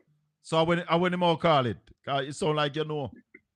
No, you know, say no, me not have that information, me not have, but if you realize, pay attention to the things them where Andrew Wellness don't want to call the election date, right? Why? What are those things? If you look, you see the things them where my rush with do, right? Yes. I try to do some road. See if he can fix some road. We're not fixed for the last 9 years. Okay. Thank you. So you look at it now. Since me come to Jamaica 2 times a year. Sometimes I down there for 3 months, sometimes I down there for 2 months, right? Mm-hmm. But most of the time, at least 2 months me down there, right? Yeah. Now, in all of my years, I come back and forth to Jamaica. Other than the road them where the toll road and the new road them are the worst I've ever seen Jamaica road. I agree with you. It is the worst condition our roads have ever been in. Everybody when me ask, you can go up on the road and ask, and then we say to you, say, yes, are the worst members to the road, right? True. Now you collect so much money, remember, you know? All right, we're going to go back now to give an account for the money them where you get, right? Mm. There's a whole lot of information when me see where money come at Jamaica, and I know we can get an account for those money. You know, you're not about them. Because remember, you know, COVID money come at Jamaica and nobody don't know what happened to them the COVID money there. Right. Yes. So no matter how you look at it now, you see my rush to do these things, I rush to do these things. So when him call election now, he can come back and say, I have done this, I have done that. And the people in Jamaica now. So he said, he might try to get some things done when he can say, this done now, look at your roads and... Yes. So that's the one of the reasons why I'm not call election. Remember, you know, no matter how you look at it, remember the mandate say, we're not going to go back to say we sleep with the door open, but the mandate say, I'm going to set limitation term. Yeah, man, a lot of promises And have not been fulfilled. Him say him so the now people, put term limit for prime minister. Him now to set election date. Him now build 70,000 houses. Whole heap of things. Whole heap. so you figure, remember them tell us that you remember from your little boy, you go them look for you and tell us promises are comfort to a fool, right? Yes. Yes. So you come out with all of these promise. So where the people in Jamaica now need to look back now and say, oh, Yes. Yes. so you come out with all of these promise. So where the people in Jamaica now need to look back now and say, okay, you're promising all these things. What have you done for the past 8 years? Call it 7.5 because I'm a rush to do things now, well, right? we've been asking that, and there are some major failures. And one of the major failure of this administration is with the economy. And one of the things that upsets me a lot is when they try to come and tell people that the economy is doing well. An economy in a recession and an economy where you, the government, is projecting 0.0 to 0.8 to 1% growth. What are you telling me about? I asked Marlon Morgan last Saturday. When I asked him about the 5 in 4, he said it was ambitious. So I said, now that you are only predicting 0.8 to 1%, have you lost your ambition? Yes, but you see, when we listen to Marlon Morgan, if we answer the question, and then him throw in something now if we say, well, okay, the JLP did this, the JLP did that. Like when he bring up unemployment, remember? You know what, when man, we look at this. You ever hear about one man named Bishan Bedi? No. You ever hear about one named Mothiah Moralitaran? Yeah, yes. What them do? Convince the people them say go so when you know go so. No, them a spin bowler. You know cricket? Them a spin bowler. Yes. Them man the pitch ball pan leg stump and they cut cross your half stump. So Marlon is a spinner. You know? That is so true. So him answer part and then him go on the second part. Yeah, man, or him just tell you where him feel like tell you. It don't have to be accurate. Yes. They don't no. It's like how we pride ourselves on talking the truth, and that is what we pride ourselves on. They don't do that. Yes. Because, all right, and that is my method for the world, because you see, remember me already telling you when me do, right? Yes. So a lot of information I have gathered over the years and continue to get daily. You understand? Yes. So for me now, if you look at the way Jamaica run, including also, as I said, the justice system, the police system, also when we realize though where the entertainment system is concerned, right? Mm-hmm. All right. The PNP put in the 2 o'clock curfew, Noise Abatement Act, right? Yeah. Am I right? Am I wrong? You're right, man. Yeah, man. The whole Noise Abatement Act started from back. But yeah. But they never push to enforce it, right? Talk to me. So they never push to enforce it.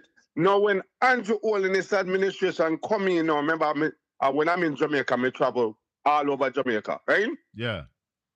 And when you look at the fact we say now, say when Andrew Holness come in now and start crack down now, most party where you just keep until daylight, 4 or 5 o'clock in the morning. That him 2 o'clock them now get some of them. Yeah, man, them lock them off. And one of the things we were putting in place was the entertainment zones that Damian Crawford had come up with so that you can party till the sunrise. They have sat there for 9 years, and now because an election is coming, they are rushing to do Fort Rocky. Thank you. And that's what all right, me come from a client and me live. When we realize now, since Mark Golding now come out and say, okay, he want to change up certain things with a Noise Abatement and give more leeway. all of a sudden now, you know, see the police them are running now, can lock off the party them at certain place at before 2 o'clock. So my party I keep until all 5 o'clock now because of the fact they say Mark Golan say him want to free up the industry. Yeah. But for the part before Mark Golan said that now, you can't keep party past 2 o'clock. All right, my brother. All right, researcher, we talk again. All right, guidance. And second, last thing, why me not tell a lie, boy, me love Portland. Me love Portland. Me love St. Thomas. All right, sir. No respect. Respect. 804-7072 305-654-7944. Caribbean Radio HD. Good evening. Hey, Colin, me just have to touch back base with you. The government, tell me something, you hear me? Yes, man. When them do the employment survey and then thing, they then count all windscreen Wi-Fi night too? Yes, they do. They do? Yes. So you know what, the unemployment thing are going to increase now according to that data because them are crack down from windscreen Wi-Fi. All right, brother. Little more. Take our next call. 305-654-7944. Caribbean Radio HD. Good evening. Yes, sir. Bless up. Good Welcome. evening, sir. This is Party Flat. Yeah, man. This is who? 40 Flat? Yeah, man. Out of St. up in the hills, there, man. Talk to me. Yeah, man. One of the things when me have to pick up Blind Morris, because one of the great thing we do for we as blind people, you may not know say a blind man attack you. Talk to me. Yeah. We couldn't know. One time a man give me a money, me have to feel, me have to ask people how much this. But now the money set and now which part, you have to ask nobody nothing. You understand? Braille upon the money them now. Yeah, man, you just feel it up at the end of some man and you can't know them know different. Enough time man give me money, I mean, have to go ask somebody. So me just want to big up blind man, you know? Yes. Yeah. All right. That you can't get for blind people and you can't get to recognize the money them without. If you can't go show nobody, ask how much this. All right, so blessings and thanks for the call. Respect. Yeah, man. All right. Yeah, man. 804-7072. That's 876-7072. You can call it straight. You can call up on WhatsApp if you're overseas. 305-654-7944. Caribbean Radio HD. We still have the Prime Minister front and center based on his statutory declarations not been certified by the Integrity Commission. And a lot of things come out in that report. And remember that the then chairman of the Integrity Commission said these are not mere allegations. These are facts. That's what the Integrity Commission said. They are facts, not mere allegation. They said that a man lodged whole heap of money, maybe add up to about $4 million to the Prime Minister's account using a machine, non-identified banking transaction, over $4 million going into the Prime Minister's account. They also said that the Prime Minister used charitable funds to buy stocks and bonds.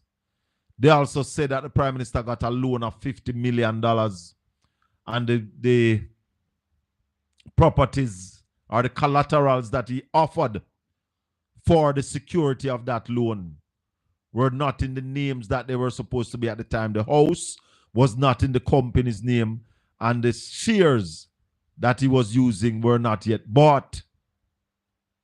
Among other things, 28 accounts moving over $400 million between companies, not paying taxes, filing a nil return for those companies that have been making that kind of money.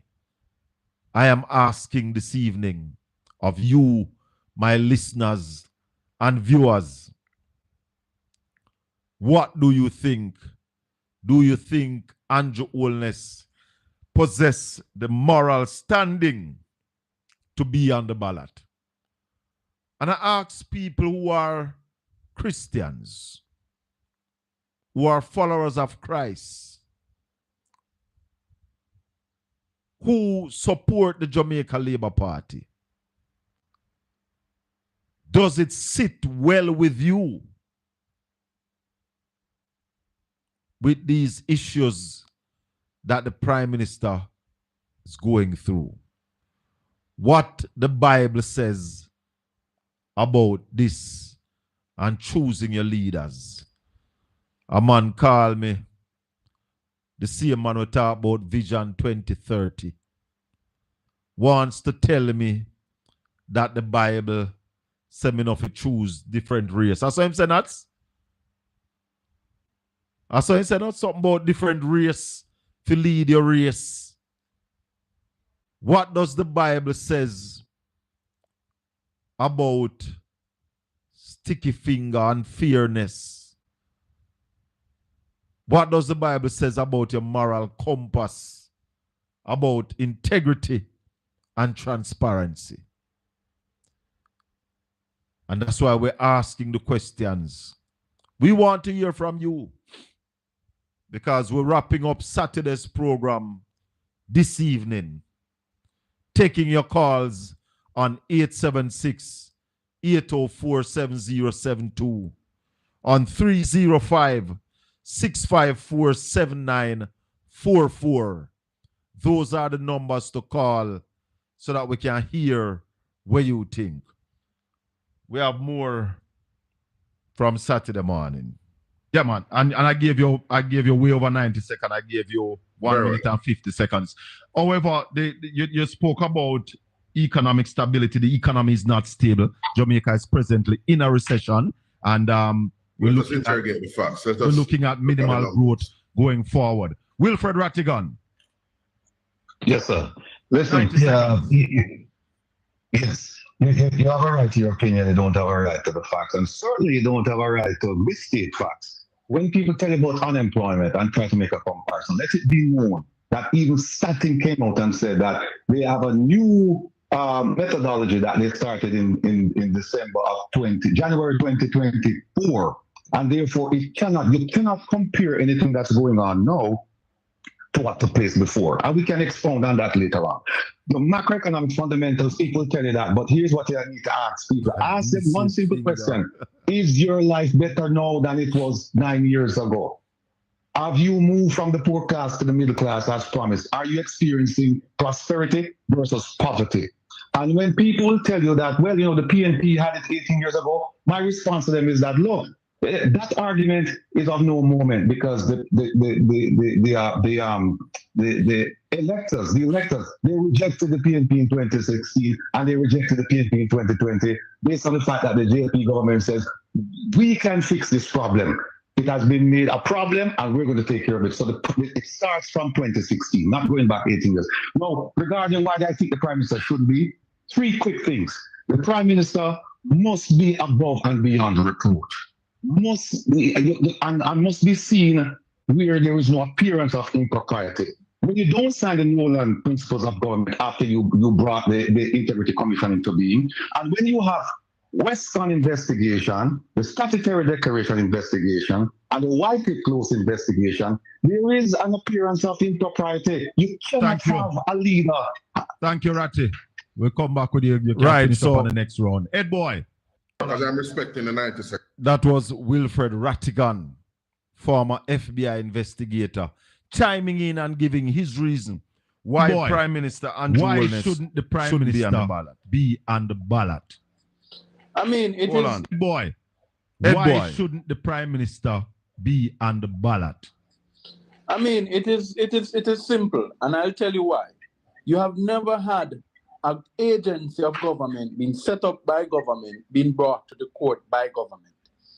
Let me make the point to say that what the Prime Minister's attempt to have illicit enrichment being struck out from the roles and functions or from the Integrity Commission being able to do so, it is absolutely wrong. We have never seen government suing government. Hold on, Carla. No, the other point... Hold on, Marlon. No, this is not the parliament, Marlon. Go ahead, Edward. Yeah, Carla, hold on. The truth be told, what has happened with that illicit enrichment case is the Prime Minister played a chess game because all the other 7 persons who are being accused of it, the Integrity Commission cannot publish anything on those 7 persons until the Prime Minister's matter in court is resolved. So how could you have somebody on the ballot that the Integrity Commission for over 3 years cannot verify his statutory declarations? And also, as a banker, how could you have somebody who is setting up offshore entities to as his lawyer said, to avoid paying taxes? That is where I end it, brother. All right. So we have a call holding. Caller, go ahead. Good evening. Yeah, evening. Yeah, man. First thing more you say, no, you do for me. You see the security minister's speech this evening? Yeah. Why you go through it? Me are listening from him start, and about 4 different gang. He tell us we have less than 100 gang, then he go back and say, then disrupt 6-yard gang, and we have below 200 now. Then he go back, but one next party say we have 80-yard, far less than the 120 we have the year before. In a one speech, the man named 3 different amount of gang were functional in our country. I was listening to the end. So yeah, thank you for that. I will definitely go back and listen to his presentation. Me I listen, man, and me say 3 different number of gang. Last year, me don't really listen everything, Last year, man, so we have 105 gang, right?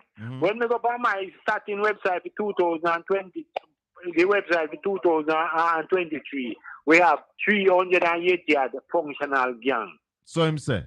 The phone tell me that. Yeah. Then later down in the year, they have a concern with him, Fitzgerald, and the Prime Minister. The Prime Minister asked the Prime Minister a question, and he asked Fitzgerald, how much gang we have? Fitzgerald said 200 and, I think he said 260, right? Him come back and say, you figure not quite right at 190 something. Yeah, that's not strange. I've heard them done that before.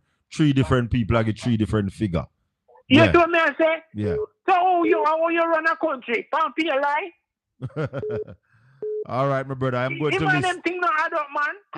The man get a speech. He get a speech to read, and 3 different gang, total amount of gang functional in one speech. All right, Sam. You're listening. Come on, bless up.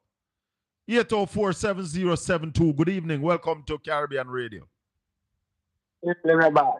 Yeah, man. I look at kid. You have a talk up in the phone. Yeah, my little kid program is that Mr. Colin from Empower. Yeah. I've got put policies in place to protect all the government ministries. Some days, volume for money we are missing. Yes. And all politicians accountable. And he must not ramp with them. And he must not ramp with them. Him tell them already. Whether for him, people them or not. Them things that we put in place. That's it. All right, Need sir. to protect taxpayers' money. Definitely. Right, Definitely. all right, sir. All right, my brother. Enough respect. 804-7072. Yes, sir. 804-7072. 30565, sir. 804-7072. 305-654-7944. When I look in the chat room, I think I see maybe one person who is saying that they have been doing better under this government. Or it's straight. I think I joke him. Say my life is much better under the GLP. I have moved from windshield wiper to CEO of a leading corporate entity. Well done, ethics straight. I hope you get there ethically. Yes. Somebody saying this honorable Prime Minister should not be on the ballot. Yeah, man. Me want to hear from you. Nikki Boo. How you doing, Nikki? Sister Tanya. Big up on yourself, you know, man. No, Portland is the most beautiful parish in Jamaica. And I say that without any apology. One evening, we're going to just talk about Portland so I can tell you all about the nice places in Portland to go and where to eat and where to go hang out and all of that. I can tell you all of that. Yeah, man. Half a tree. So, we have our next piece where we're going to give from Saturday morning.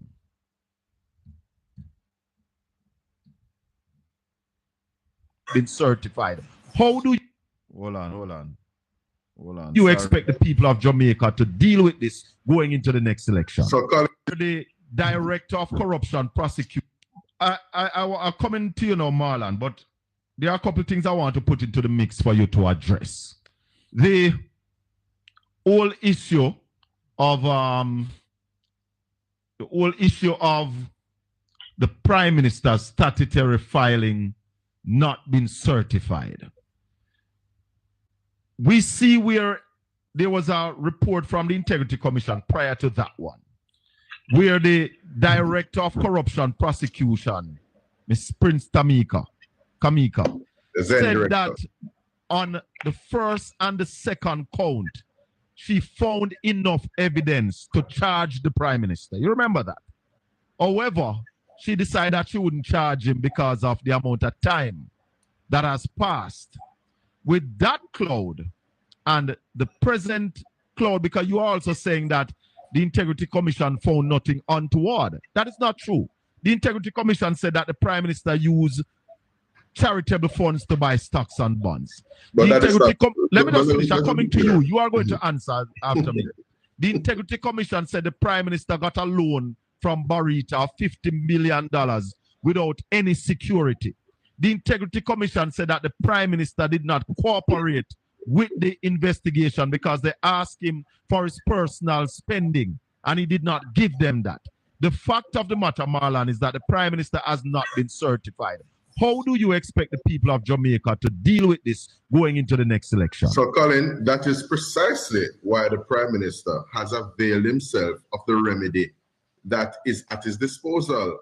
He, through his attorneys at law, are pursuing judicial review because only a court of law pursuant to judicial review can direct and instruct the Integrity Commission. The Integrity Commission is a creature of statute, a commission of parliament, and they are not above the law. Just to be clear, sir, when matters come before or came before Mrs. Prince Kamika, she had a duty that was perhaps greater than that of any overzealous colleague she may have had at the Integrity Commission, and that is the degree to which any prosecutorial action initiated by her would have been likely to meet with success. Yes, and that is why she made determinations as she did. Because this is the same Keisha Prince Kamika who charged Marissa Dallin-Profilibert and, of course, the JLP's Leslie Campbell. And it's the same Prince Kamika who charged Dwayne Vaz of the PNP and Michael Phillips of the PNP. So it gives you a sense that this person calls it as she sees it and operates, unlike some other people, yes, operates in a way that is above board and professional. But just to be very clear, and I want to come back to the point about construction at Beverly Hills that Wilfred Attigan made, because it was a subject of some program he had. I had to look back at it in terms of the rebroadcast. But just in 15 seconds, yes? Yeah, man. PNP and its surrogates have a way of trying to argue things that are not being argued or contested. Nobody, Mr. Attigan, saw to make the point, certainly I did not, that at the point when the construction at Beverly Hills to Wycliffe Close commenced, the Prime Minister was not a person who was a principal in Estate Bridge or have an interest in the entity that owned the property. Nobody made that point. Fast forward to July. Hold on,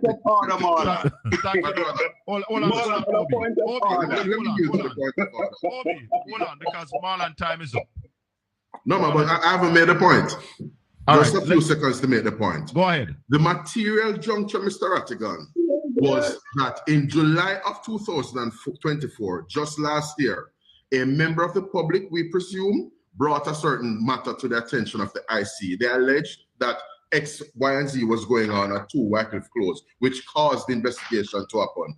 All right. At that juncture, Hold my on. friend, the Prime Minister had no association. He was not a principal and therefore should not have been listed in the report as it does as a person of interest. As it all right, thank you, Marlon. Thank you. Thank you.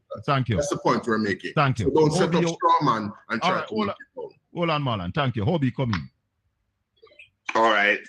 You see, that is the reason why it is so important. Is this my term or is the point of order? The point of order.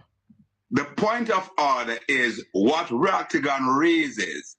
It is the reason, the very reason why the Prime Minister name was mentioned in the investigation, because when the investigation started, indeed, the Prime Minister was a principal owner. Investigation started in June 2024. All right.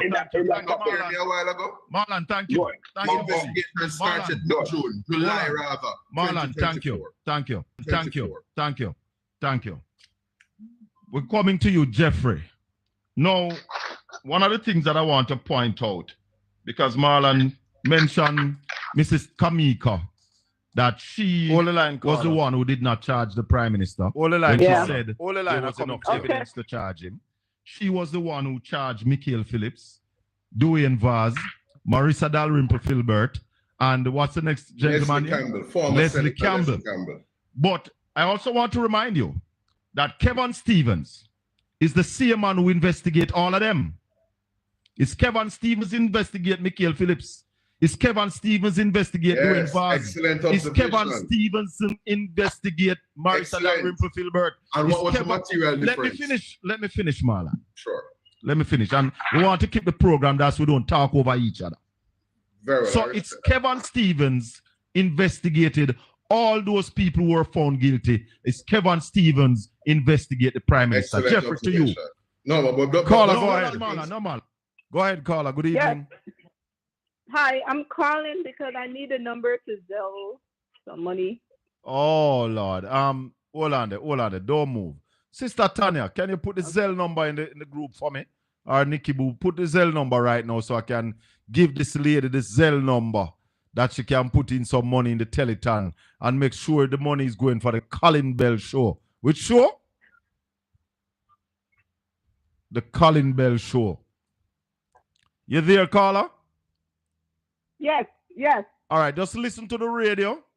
We're going to tell you the number in a little while. Just keep listening to the radio. And thank you. I will tell you the number. All right. Asking either Sister Tanya or Sister Nikki to put the Zelle number in the chat for me so I can repeat it for this lady so she can contribute to the telethon that is going on Caribbean Radio HD. No, I see something little while. Hold on, the king. I see a joke little while. Somebody was responding to Ethics Straight and say I must Warmington put in at the job. 804-7072. Go ahead, caller.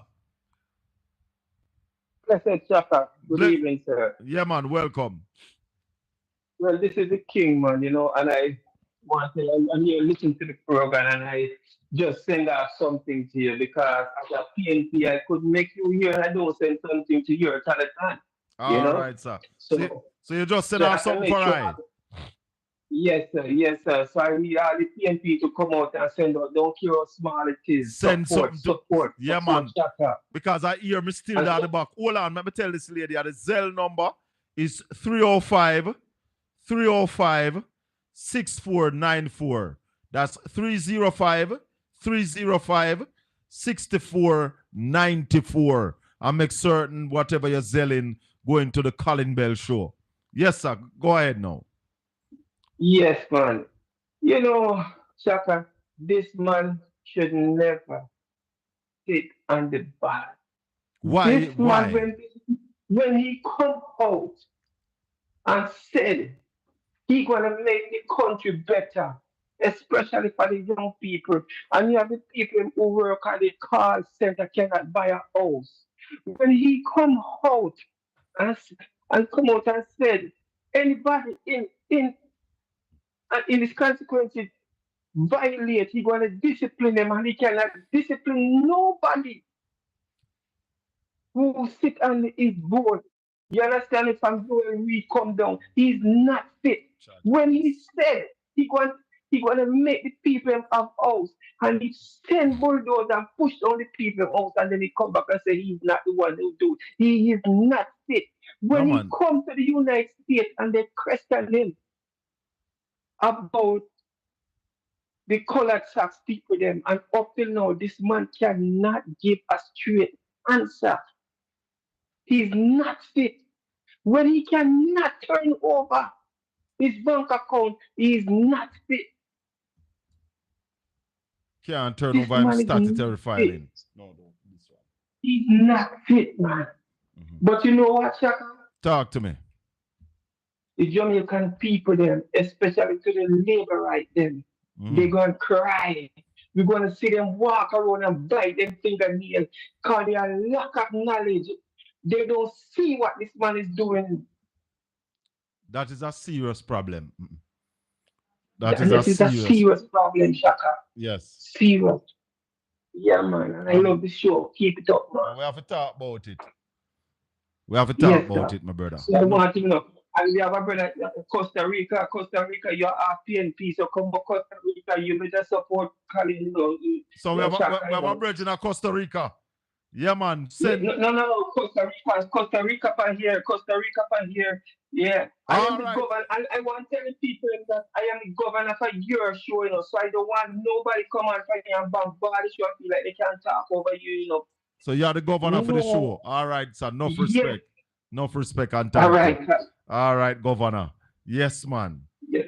804-7072 305-654-7944 Caribbean Radio HD. We are on every Tuesday and Wednesday on Caribbean Radio. Check out my social media angles. I am inviting all of you to check out my YouTube channel. I'm on my way to 5,000 subscribers. So seeking your support to get up to 5,000 on my YouTube channel. It is Portland Spice TV. PortlandSpice TV. Yeah, man. And if you're is a TikToker, I'm on TikTok. Shaka Fame at TikTok. SHACKAFAME at TikTok. Check me out. And of course, see what it is that I am going on with. And yeah, man. Support for support. I'm a thank my brethren. Man said he's a comrade. Him couldn't afford for me dep on yaso. And him not put something towards the Colin Bell show. Man say I had to put something towards the Colin Bell show because I just last week me really find out how the telethon work, and realize that me at the back of the line, but me know that's so far back. So hopefully by this evening is over, I will be somewhere past the end of the line and going up to the front because we pride ourselves in whatever we do, And of course, we know that the people that will listen to this show are the people that will have money. Yeah? Are the people that will have money listen to that show, Ethics straight. Yes, every single thing. Ethics straight, me now follow you. I think it us a run a whole heap of girl. Whole heap of girl. So, we're talking about... Absolutely. Oh, no. That wasn't supposed to come out. We're talking about Prime Minister Andrew Holness. We're talking about his statutory filing. In Jamaica, the law says every civil servant earning over... And I don't remember where the earnings gone now, But before it was about $3 million. If you're earning over that and you're a civil servant, you have to file your statutory deduction every year to the Integrity Commission. But there's a piece of law that says that the Prime Minister and the leader of opposition, whenever their statutory deductions are certified, a summary must be made public. So when the Prime Minister and the leader of opposition submit their statutory filing. After the Integrity Commission go through it and say, yeah, everything all right, based on your salary, based on everything where you put here, so we see where you make your money. Boom, put on the stamp, certify it. Then they summarize it and publicize it in the Gleaner. So every Jamaican can see what is the value of the Prime Minister. What is the value of the opposition leader? How much them value? How much asset them have? What are their liabilities, meaning how much money them owe? All of that is made public. For the last 3 years, we have not seen anything from the Prime Minister. And I cannot understand for the life of the Prime Minister. How come you are so comfortable, sir, with your statutory filing not being certified and the summary not being made public? I tell you something. What this shows is that the Prime Minister, who is supposed to be the first among equals, has not been able to live up to the laws and the regulation of the country that he governs. Now make that soak in. Make that soak in. The Prime Minister have not been able to satisfy the rules and regulation governing the country that he leads. Hence, we're asking the question, should the Prime Minister be on the ballot? And I want to say to all supporters and surrogates of the Jamaica Labour Party, just look at it and tell yourself that this is a PNP Prime Minister not being able to get his statutory deductions and filing certified. How would you be dealing with it? Would you be comfortable? Would you accept that person on the ballot with all of that hanging over the person's head? Or you that kick hell and say the Prime Minister must be certified? In any modern economy, in any other modern economy, I am of the opinion that the Prime Minister would have had to resign by now. There are some changes that must be made, or there are some changes that we should make to the Jamaican law. No Prime Minister should be hustling and juggling while in office. When a Prime Minister in office, he must have one job. One dege job. We don't care who. When a Prime Minister is in office, his sole job is to manage the affairs of the country. You can't buy stocks and bonds involving a real estate, have 4 or 5 companies, have put this through that and that through that and that through that. We must put it in law going forward. Marva Dice, Yvonne Riley, Jody Roberts, good evening to you all. Cannot be. You cannot have a Prime Minister doing all of them things there. And some people are say, we are take set upon the Prime Minister. We're not taking no set upon the Prime Minister. We are looking after the business of Jamaica. Because we are looking after the business of Jamaica. Because Buju Banton say, Those who can run will run. But what about those who can't? They will have to stay. I can't run. I cannot run. Because all we can't left Jamaica.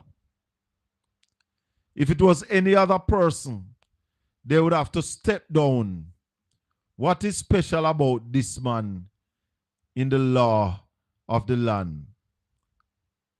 What is special about this man is the law of the land don't go for him. Now, Gary, that's what I talk about. That's what I'm talking about. When he found out that Ruel Reid fingers had on some form of adhesive, from our understanding, he asked Ruel Reid to step aside. Yeah. Asked Ruel Reid to step aside. He asked Dr. Wheatley to step aside. J.C. Hutchinson stepped aside. Marissa Dalrymple Filbert stepped aside. And there are more who had to step aside. So yes, Gary Spence, I agree with you. If it was somebody else, he would have to step aside. So I don't know what it is about him, but him a hold on. And I am putting it front and center that before anybody vote for a GLP MP, you must think about what that vote is going to do for the Prime Minister. Because a vote for any GLP MP is also a vote for Andrew Holness. I smell it. Long time. When last you eat Jack Melly? Long time. When last you eat jackfruit? It's jackfruit and carry come here. I sit down here and I smell the jackfruit, you know, because I love jackfruit. When last you don't get jackfruit? No, it's not. Jackfruit is sweet, bad. Bro, G, this is natural sugar here. I hear you talk about the coconut drops. But I bet you, this jackfruit is sweeter than the coconut drops there. But this is natural. Some people, Jamaica nice. Jamaica nice. Something happened today. JFJ, they went out in the streets and they were protesting police killings. Since the start of this year, there have been 106 police killings.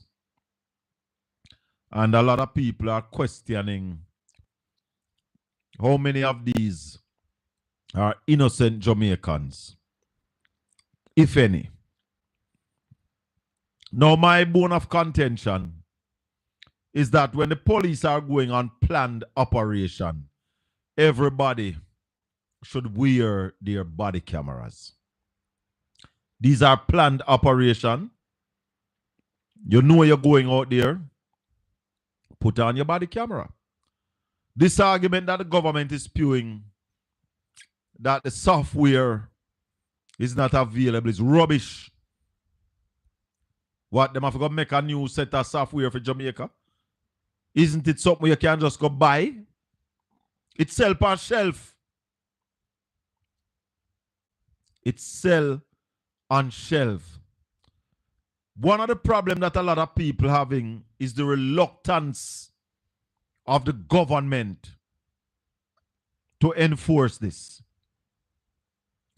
The reluctance of the government to enforce compulsory wearing of body cameras, especially when you're going on planned operation. I want to defend the police. I stand with the police officers of Jamaica. But I prefer to have evidence that the police is standing in the right. The police, they are doing the right thing. One of the things that can help that is an independent body camera that will capture the footage. And if you get the right one, will also capture audio. So it can capture video and it can capture audio. So when the police tell you that they were shot at, you hear it. You can see something. Because, let me tell you something. And I call on all citizens of Jamaica to cooperate with the police. The police ask you for a search. You're a law-abiding citizen, give them a search. Stop resisting arrest if the police are going to arrest you. If a man shoot off for the police, I agree with Prime Minister Andrew Holness that you must meet your maker. You should not fire at the police. If you fire at the police, you must go down. But I don't want the police to be killing people who no have no gun, no have no knife, no harm, pose no danger to the police. That person should not die. 305 654 7944. Good evening. Go ahead. Hello, good evening. Caller? Not hearing the caller. When you call the show, you have to turn off whatever instrument you're listening through. Alexa, your TV, your phone, you have to turn that off and listen to me because there's a massive delay. Based on how we broadcast, there is a delay. So when you come off of your phone call, you can go back, go listen to yourself. That's how big the delay is when you call the show. So I am saying that I don't want the police to be murdering anybody who don't deserve to be murdered. Even if the man is a criminal and you go for him and him no have no gun, him no have no knife, bring him in. Don't be the judge, the jury, and the executioner. No. So, one of the things that can give the evidence is the body camera. And you see, Dr. Chang, you make people feel away because you start talk, say the body camera not going to be effective. So, we must equip the police with the necessary equipment. The government must get the back office software to save the data of the police, and when the soldiers are out there too on those planned special operation, they must also be fitted with body cameras that our people can see what is happening.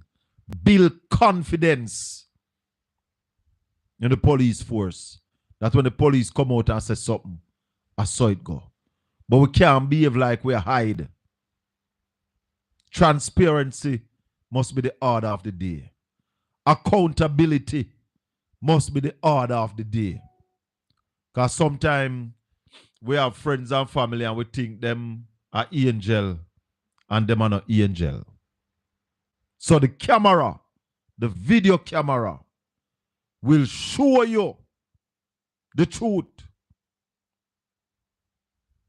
Will show you the man turn around and fire for the police. And when we see that up, we say, get him, officer, get him. Because when a man fire for police in a uniform, him fire for the entire country. You must understand that.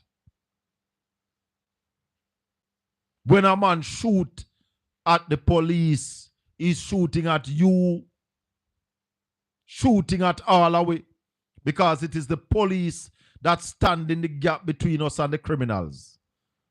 So we have to stand with the police. But we want the body cameras to show that when the police do their do, the independent evidence from the body camera will say, citizen A, you breach, you threaten the life of the police and the Jamaican people, and therefore you have to go down. We want to say thanks to the people on Caribbean Radio HD. Thanks for another well-spent evening. Join me tomorrow evening. We're going to invite Conrad O'Brien to look at the standings going into the next election. Remember, we have looked at Westmoreland. We have looked at St. Thomas. We have looked at Hanover. We have looked at Portland. Tomorrow evening, we're going to look at St. James and St. Mary. So far, from the 4 parishes we have looked at, the PNP, they are looking good with 7 seats to the GLP's 2, says Conrad O'Brien. So, join us tomorrow evening. We'll look at it again. Want to say congratulations to Kamela Bisesa down there in Trinidad and Tobago. New Prime Minister, the opposition take over. Yes. In Canada, the same party is in power. Like up the live, no man. Like up the live. We have over 600 people on the live. And we only have 267 likes. It doesn't cost you to press the thumbs up button, you know. Just press the thumbs up button. Now cost you nothing at all. Colin, I live in Canada. 40 million people. Only 778 persons murdered in 2023. Very good. We don't want nobody for dead. We want more people to live. People to live and then to live big. Yeah, man. Join us tomorrow evening. We are going to be having a very interested guest tomorrow evening. Yeah, man. To give you a whole heap of information. And as we said, we're going to look at, continues to look at the parishes going into the next general election. May the good Lord continue to bless and keep you. Make his face shine upon you and be gracious unto you. The Lord lift up his light and give you his peace. Until we meet again tomorrow evening, this has been the Colin Bell Show. One love, my people. Contribute to the channel. We have a cash app on the channel. Just go to the profile and you see the cash app and you can send your contribution to Portland Spice TV. Big up on yourself. One love, my people.